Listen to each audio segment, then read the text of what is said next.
All right, here we are.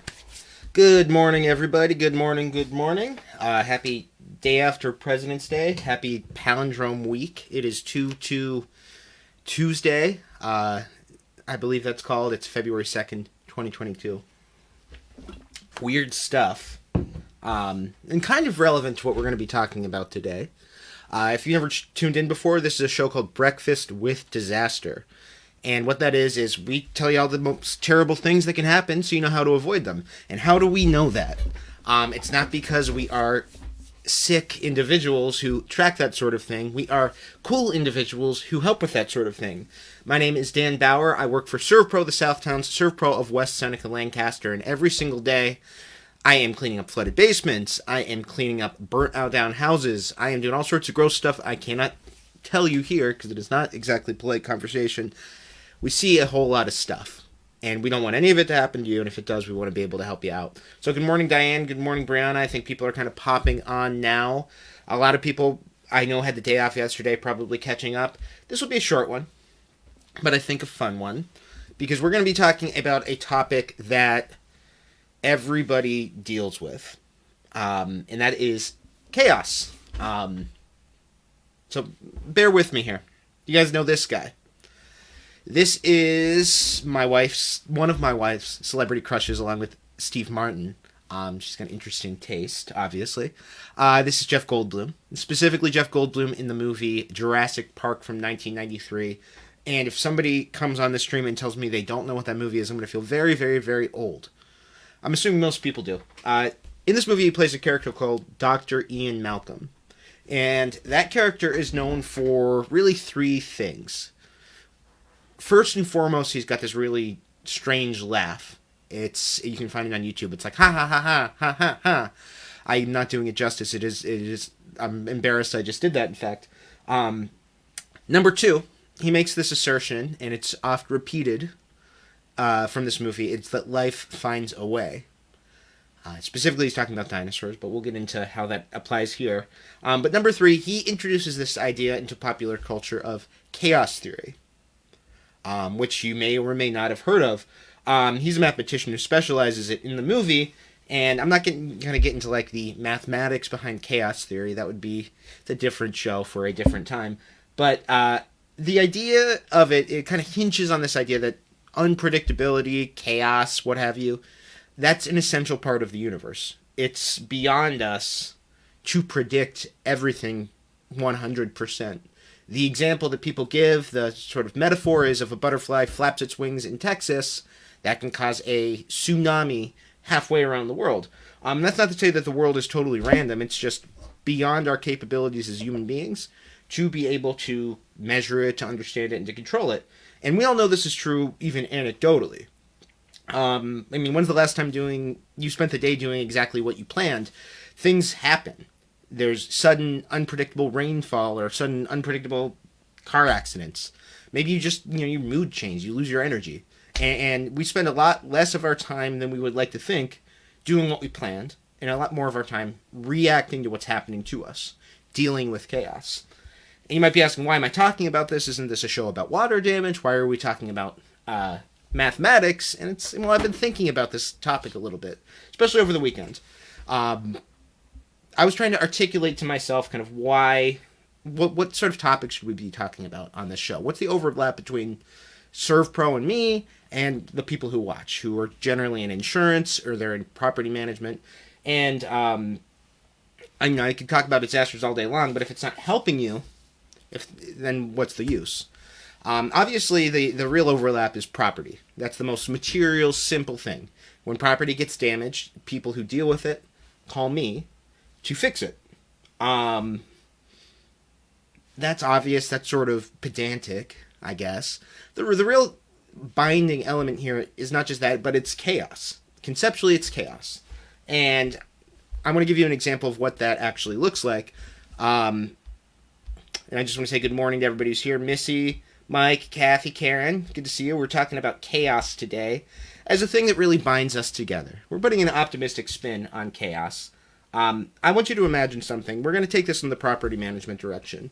And bear with me on some of these figures. They are pulled from a national average. You're going to think they're a little expensive, but imagine you're a property manager, which means you're running, let's say, a 10,000 square foot office space. Really nice, Class A, beautiful office space. Pretty much empty right now. You've got to find a tenant for it. It costs you a lot of money to get that space ready for someone to move into it. It's a big investment. I looked at a website, it's called Building Engines. They make some software for property management. They ballparked, it'll take you about $10,000 in marketing alone just to attract somebody who might be interested in the space. Past that, you might use a broker to rent it. And so if we imagine this is a 10,000 square foot office space and the national average for something like that is $40 a square foot for rent, that's a lot of rent. And the broker makes like about 6%. So they get about $150,000 when you sign that lease. Perfect. So you're already in, at this point, $160,000 just getting that lease signed. And you've got to get the space ready. They estimate, again, their numbers, about $50 a square foot for tenant improvements, making that space ready for whoever's going to move in. Do you know how much money that adds up to on average for this 10,000 square foot office space?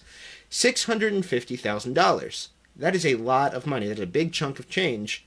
And you may wonder, why would anybody get into the real estate business if to even get somebody day one to step in that door and rent that space, it's going to cost them over $500,000 just to start. And that's how we get back to chaos. The reason people get into this business is, despite the fact that things happen, and any property manager will tell you they never spend their day doing what they planned, the actual business of real estate and property management and commercial real estate has a lot of predictability to it. You have people sign leases. They are going to pay you a certain amount to take ownership of that space or to take, residence in that space, what have you. You kind of know roughly how the market's going to go, hopefully, and if things don't go terribly wrong, you have a pretty sure investment. So sure, you put $650,000 in it, but in the course of that 7-year lease, you're going to net over $1 million just from that rent. And that's even in factoring in the management and the upkeep and all of that stuff. Predictability is the name of the game here, not chaos. And what I know kind of intimately from working here at ServPro is that is not always the case. And that can be a really scary thing. Let's imagine, again, I'm going to tell you a terrible story. You've spent that $650,000 to get somebody in there. You're doing the tenant improvements. You've already submitted your numbers to accounting, and they're like, "Wow, we're gonna make $1 million." And some accounting models, they will already count that as money you have. So you're up. You're on cloud 9. And while you're doing the renovations, say it's during the winter, and you have to replace the windows. It's too drafty.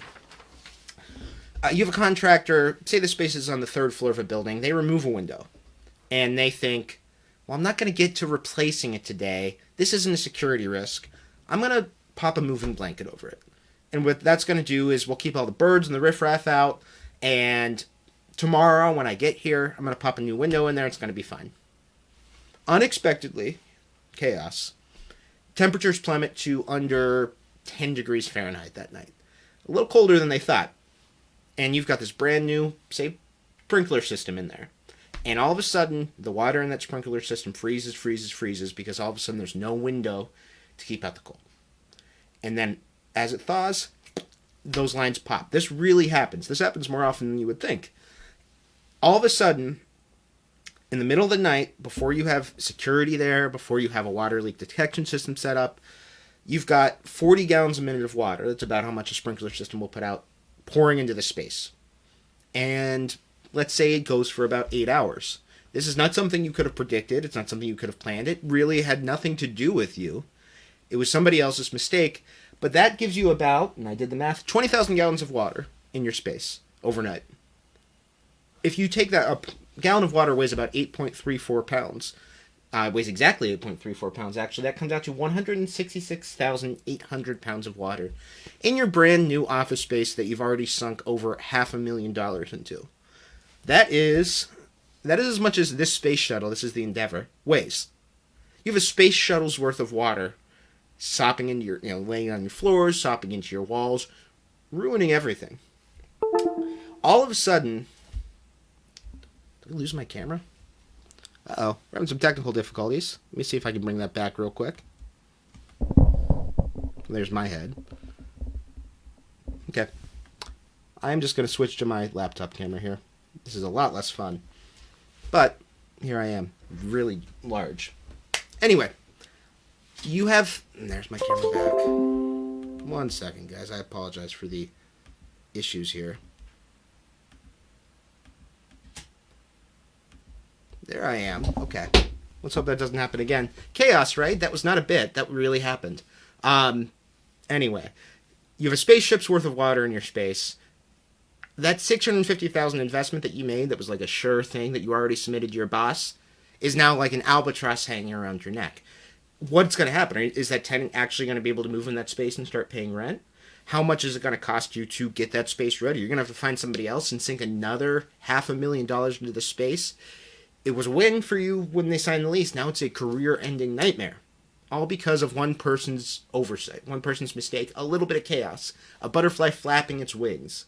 That's the real world. That happens, like I said, a lot more often than you would think. And this is how I get to my real point. The real overlap between what I do and what you guys do, what anybody does, when they call ServPro, the real overlap is chaos. Our job isn't just sucking up water. Our job isn't just cleaning up gross things. Of course we do that. We're experts in that. We understand the science of it, but what we really do well, what has enabled us to keep doing it for 26 years, is we understand this side of it, the chaos of it, the disruption of it. That what was once your greatest hope, could it be your house, your business, or a building you're managing, that was a real bright spot for you, can become your greatest stressor. It can become a huge deal. And I didn't put all these numbers in here, but I can tell you that these disasters that we deal with, if they're not properly dealt with, can end careers. They can end businesses. About 50% of businesses that suffer a really debilitating disaster, they just never open again. Understanding this side of things, not just the science of water, but how do you mitigate chaos? How do you end chaos? How do you take something that could ruin everything and make it go away? Is the root of what we do, and we do it in a million different ways. But I hope you guys understand why that's important, and why that's important to me. Because I'm starting, as I've been here about a year and a half, I understand the mitigation side of things. I understand the science. I understand the work of it.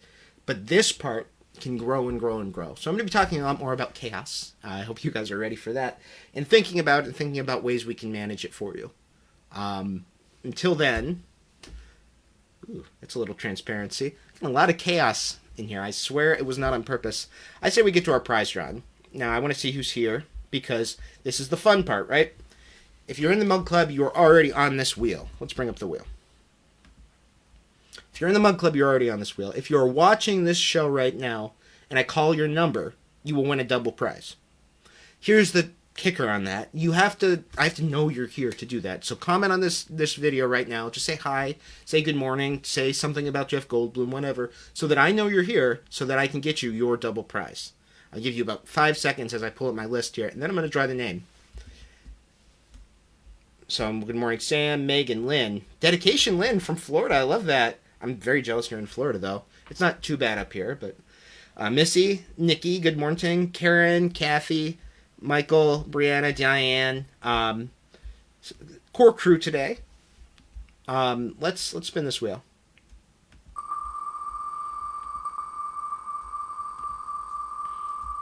All right, we're going. Getting into the 4 hundos here. 406. That is the great Karen. I know you're here. I just saw you. Karen, you are a double prize winner today. Let me just make sure I'm not imagining it. Yes, Karen. I love your profile picture. Mickey Mouse. Very good. I'm going to Disney in about a month. Congratulations. You have won our double prize. Awesome. We're going to find a time to get up to you. We'll give you a call. And who knows? I got to come up and see Marsha anyway. Maybe I'll bring some donuts and we'll hang out a second. So congratulations to Karen. Thanks, everybody, for hanging out while I nerded out with Jeff Goldblum. It's been a pleasure, as always. This has been Breakfast with Disaster. We will be back next Tuesday, as always, at 10 a.m. to tell you about all sorts of terrible things. And I think maybe next week we might even blow something up, because I'm sure you guys are sick of hearing me talk, but you would love to see something explode. We'll see if we can make that happen for you. Till then, I'm Dan Bauer with ServPro of the Southtowns, ServPro of West Seneca Lancaster. Give us a call 24/7. If something goes wrong, we'll be there. Thanks.